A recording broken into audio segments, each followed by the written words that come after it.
کہتے ہیں جی سامنے بٹھا دو مجھے، اللہ کے بندے اپنے بڑے سے ویڈیو بنوا لو، تو جب تمہارا دل کرے آ جاؤ، میرا موبائل نمبر بھی سیل نمبر بھی اکیڈمی کا ان کے پاس موجود ہے۔ اور دوسرے ہمارے جو مفتی صاحب ہیں کراچی والے، ان کو بھی کچھ عرصے بعد کچھ نہ کچھ کوئی پرچی لکھ کے دے دیتا ہے، تو وہ بھی جو سیز فائر ہوئی بھی ہے وہ پھر دوبارہ سے فائر کھول دیتے ہیں۔ ابھی انہوں نے پھر لچ فرائی کیا اور انہوں نے کہا کہ یہ انجینئر صاحب جو بار بار چیز ہائی لائٹ کرتے ہیں کہ ہمارے بزرگ قبروں سے مانگنے کے قائل تھے، اور وہ قاسم نانوتوی صاحب کا بتاتے ہیں ارواح ثلاثہ سے کہ وہ مرنے کے 6 سال کے بعد قبر سے نکل کر آئے اور 2 مولویوں کی صلح کروا کے واپس چلے گئے، خواب میں نہیں بیداری میں۔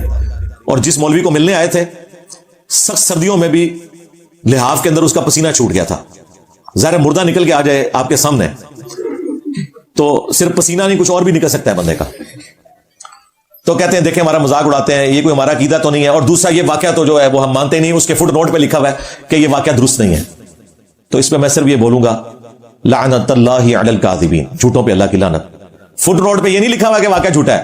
فٹ نوٹ پہ اشرف علی تھانوی صاحب نے فٹ نوٹ لگایا ہے، انہوں نے اس واقعے کی توجیہ بیان کی ہے۔ انہوں نے کہا کہ یہ جو شکل و صورت کے ساتھ قاسم نانوتوی صاحب فزیکلی قبر سے نکل کر آئے، اس کی 2 صورتیں ہو سکتی ہیں، یا تو کوئی امثالی بدن تھا جو روح کے ساتھ مل کر اس بندے کے سامنے آ گیا،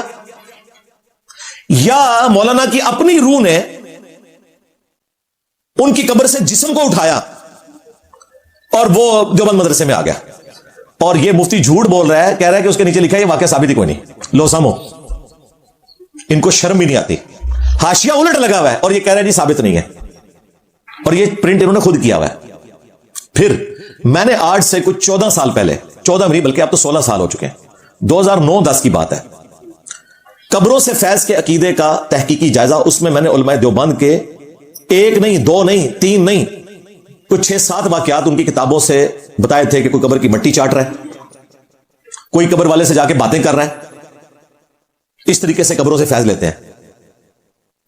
اور یار چھوڑ دیں، یہ پچھلے دنوں جب حاجی عبدالوہاب صاحب کو دفنایا رائے ونڈ میں تو لوگ وہاں کہہ رہے ہیں جی ان کی قبر سے جو ہے وہ خوشبو آ رہی ہے، بڑی خوشبو آندی ہے جی آج ہوتے سینٹر روڈ دے تو خوشبو کئی دن تک آندی رہے گی۔ پھر لوگوں نے مٹی بھی لینی شروع کر دی، پھر انہوں نے منع کیا، تو میں نے کہا منع کرنے کی ضرورت نہیں، آپ کے بڑے بھی یہی کچھ کرتے رہے، وہ سارے واقعات میں نے نقل کیے ہوئے ہیں، ریسرچ پیپر نمبر 6 ahlsunnatpak.com سے آپ ڈاؤن لوڈ کریں۔ اور پھر ساتھ مفتی صاحب نے یہ بھی ڈنگ مارا کہ یہ جو سیاسی جماعت کے لوگ کہہ رہے ہیں کہ انجینئر صاحب مذہب پہ گفتگو کر سکتے ہیں سیاست پہ نہیں کر سکتے، تو انجینئر صاحب کو تو مذہب پہ بھی گفتگو نہیں کرنی چاہیے۔ کون کہہ رہا ہے کہ جن کے بزرگوں نے دوسرے فرقوں کو اسلام سے نکالا ہوا ہے؟ میں صرف مفتی طارق مسعود صاحب سے یہ پوچھوں گا، آج آپ کہہ رہے ہیں کہ اہل حدیث جو ہیں بدعت کے پوائنٹ آف ویو سے دیوبند سے بھی بہتر ہیں، ان میں بدعت کم ہے، لیکن المحند علی المفند میں آپ کے بزرگوں نے اہل حدیث کو خوارج لکھا ہوا ہے۔ اس سے بھی پہلے فتاوی شامی میں در مختار کے حاشیے رد المختار میں خوارج کی ایک جماعت کا محمد بن عبدالوہاب صاحب کو، جن کو سعودیہ والے مجدد مانتے ہیں، تمہارے بزرگ خارجی کہتے تھے، ملکہ وکٹوریا کی پیداوار کہتے تھے اہل حدیث کو، آج تم کہہ رہے ہو وہ بہتر ہے۔ اس کا مطلب ہے کچھ عرصے بعد تم بھی کہو گے انجینئر صاحب بہتر ہیں ہمارے بزرگوں سے بھی، تمہاری عوام تو کہہ رہی ہے، مجھے پتا ہے، اسی کی تکلیف ہے تمہیں۔ دوسرا، تم لوگوں نے مذہب کا ٹھیکہ لیا ہوا ہے، تبلیغی جماعت کے پاس ڈگری ہے مدرسے کی جو پوری دنیا میں وہ پھر رہے ہیں، ان کو تو تم نے وہ آیت صحیح بتائی ہوئی ہے، کنتم خیر امۃ اخرجت للناس تأمرون بالمعروف وتنہون عن المنکر وتؤمنون باللہ، تم بہترین امت ہو، پوری امت کا یہ کام ہے، جو لوگوں کے نفع کے لیے نکالے گئے، لوگوں کو نیکی کی طرف بلاتے ہو، برائی سے روکتے ہو اور اللہ پر ایمان رکھتے ہو۔ اور صحیح بخاری کی حدیث، بلغوا عنی ولو آیا، پہنچا دو میری طرف سے اگرچہ تمہیں ایک آیت ہی آتی ہو۔ لیکن یہ پھر وہ ڈگری کے چکر میں، ڈگری کے اوپر میں کافی دفعہ بول چکا ہوں، اور اگر ڈگری کے علاوہ کسی کو رائٹ نہیں ہے دین پہ بات کرنے کا، تو جب خان صاحب نے یو این او میں تقریر کی تھی تو یہی مفتی صاحب تعریف کر رہے تھے، اس وقت کہنا تھا خان صاحب آپ کی تو فیلڈ نہیں، دین پہ کیوں بات کر رہے ہیں؟ اور جنرل عاصم منیر صاحب جو اس وقت سٹنگ آرمی چیف ہیں، جب وہ مولویوں کو خطاب کرتے ہیں وہ تو فر آیتیں پڑھتے ہیں، وہ بھی عالم دین نہیں ہے، حافظ ہے۔ ناظرین، انجینئر صاحب ہمیشہ سے یہی بات کہتے چلے آ رہے ہیں کہ آپ لوگوں کو اگر میری باتوں سے کوئی مسئلہ ہے، آپ کو لگتا ہے کہ میں قرآن و حدیث سے ہٹ کر کوئی بات کرتا ہوں، تو آپ لوگ میرے ساتھ آپ کی مرضی کے مطابق بیٹھ کر بات کر سکتے ہیں، میں بھاگتا نہیں ہوں اس بات سے، مناظرے کے لیے وہ تیار نہیں ہے، نہ وہ اس طرح کی باتوں پر یقین کرتے ہیں، اس طرح کی فضول باتوں پر، کیونکہ یہ لوگ عالم تو کہلاتے ہیں لیکن علم ان کے پاس موجود نہیں ہے، اور ایک بے علم سے، جاہل سے بحث کرنا اپنا ایمان خراب کرنا ہے، کیونکہ ان لوگوں کے پاس جواز بہت ہے، ان لوگوں کے پاس اپنی گڑی ہوئی باتیں، اس قدر انہوں نے اپنے عقیدوں کو مضبوط کیا ہوا ہے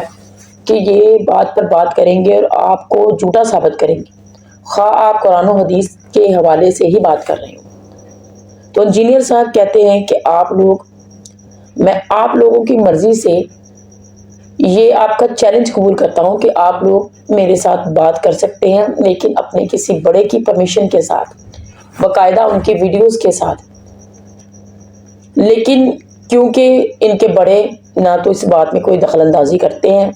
کسی بھی فرقے کا کوئی بڑا ہو، اور نہ ہی وہ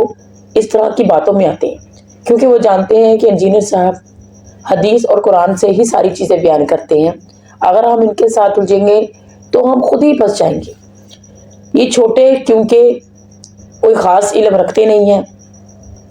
اپنے بابوں کا گھمنڈ ہے انہیں، اور اپنی پبلک کا جو کہ انہوں نے کافی گمراہ کر کے اپنے ساتھ ملائی ہوئی ہے، انہی چیزوں کو لے کر یہ انجینئر صاحب کو وقتاً کوئی نہ کوئی چیلنج کرتے رہتے ہیں، اور پھر چھپ جاتے ہیں۔ یہ ہمت نہیں ہوتی دوبارہ بات کو ثابت کرنے کی، جواب دینے کی، تو چھپ جاتے ہیں، بات کو کہتے۔ مقصد ان کا صرف یہ ہوتا ہے کہ ایک زبردست قسم کا کلپ تیار کریں اور ہم بات کو بڑھا کر بیان کریں، ویوز حاصل کرنے، کچھ دن کے لیے ہم سوشل میڈیا پر چھا جائیں، اس کے بعد خاموشی۔ ناظرین، آپ کا اس بارے میں کیا خیال ہے؟ کمنٹس میں ضرور بتائیے گا۔ اللہ پاک ہم سب کو اپنے احکامات پر چلنے کی توفیق عطا فرمائے۔ السلام علیکم۔